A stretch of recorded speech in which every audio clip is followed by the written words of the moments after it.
All right, welcome back to the workshop. Today we're going to be doing something that I'm pretty much getting away from for this season. Most of the time our little two-cycle engines and all that are pretty well put away. It's wintertime, it's almost Thanksgiving. So I was hoping I was out of the two-cycle motor oil or motor repair stuff, but we find out that I've had this one, I guess, in the shop before, he says. So today what we're going to do is we're going to look at this one, see what's going on. It's a T25. There's 3 screws here, one here. I've already loosened these up. One here. This piece just pops up off of there. Once you get this one off, then below that is your air filter, which is nice and clean, as you can see. This is the one, I think I just put this on there. Don't even look like it's run since I did it. But then there's another T25. We'd loosen those 2 screws and we'll pull those off. And this has a funny way of getting air back up into it. It comes back in through this little tunnel here, up through the air filter and in, and that kind of helps keep some of that dust and dirt out. And then inside of there, we have also got another filter, and that looks fairly clean. There's a little something right there, like it's got a little oil or something on it, so we'll have to look at that. But it doesn't look bad. And then, like I say, then from there, the carburetor is buried down in there. So I don't know what we want to do there. I'm probably going to go ahead and we'll pull the plug, just make sure that it's got something going on, and make sure it's got compression and all that, and make sure nothing else has happened to it. So we'll take that plug off and see what we got. Okay, I've taken the plug off and it's nasty. I don't know what's all over that thing. It's almost like it's water or something. I don't know. It doesn't look like gas to me. So I may have to see if we've got something down in the cylinder that's causing that or what. So we'll go ahead. I'm going to have to replace that plug though. So we'll see if we can find us another one that'll take its place, and we'll go from there. I'm still going to probably do a compression check just to make sure.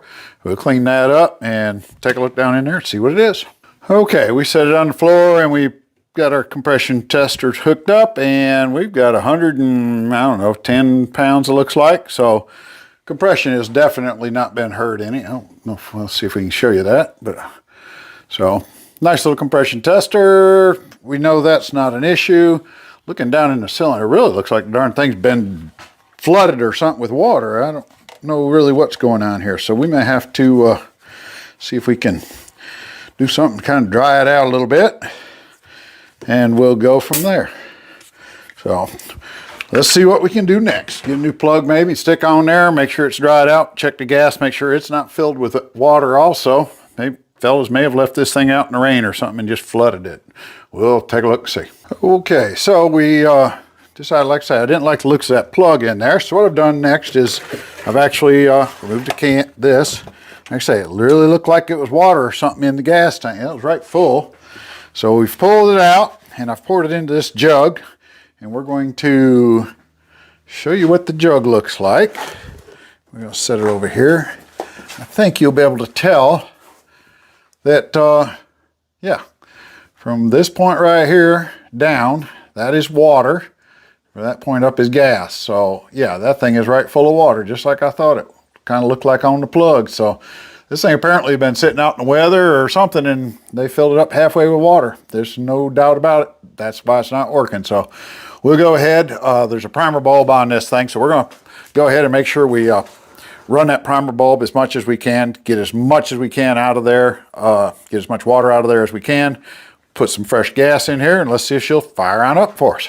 Okay, so what I did is, I'm putting this back together because there's no need to leave this apart.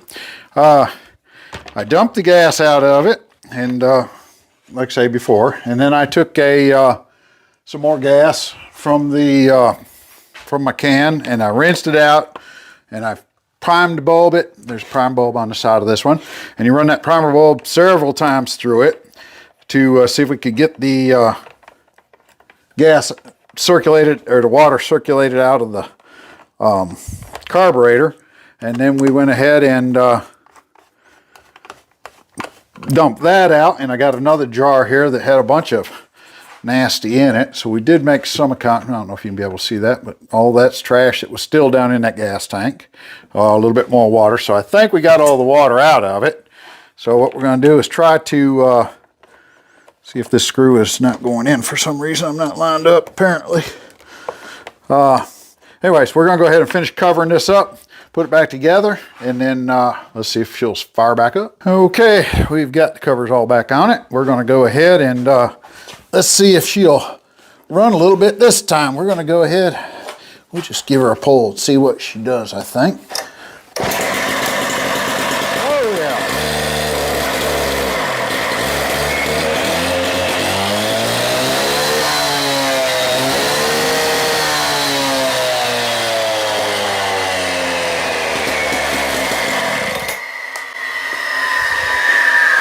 Okay, so I think that's pretty clear evidence as to what we had wrong with that. Fired right on up as soon as we get some gas in it instead of that water. This is by far probably the worst I've ever had for water and the gas. It's separated. There was trash in there. It just won't run with that. So thank goodness it was a nice, fairly easy fix. Like I say, that's probably the worst I've ever seen for full of water. I don't know how the heck they did that, but anyways, there you go. Don't forget to check that gas, put some fresh in there if you need to, and hopefully that's it, and hopefully the guys will not fill it up with water next time. But anyways, thanks for watching. Hope this helped you out, maybe saved you a little bit of frustration on your saw when you don't fill it up with water. Thanks for watching. Please like, share, subscribe. Sure does help my channel out if you do those things, and comment. I always like to read the comments. Appreciate it, and talk to you on the next project.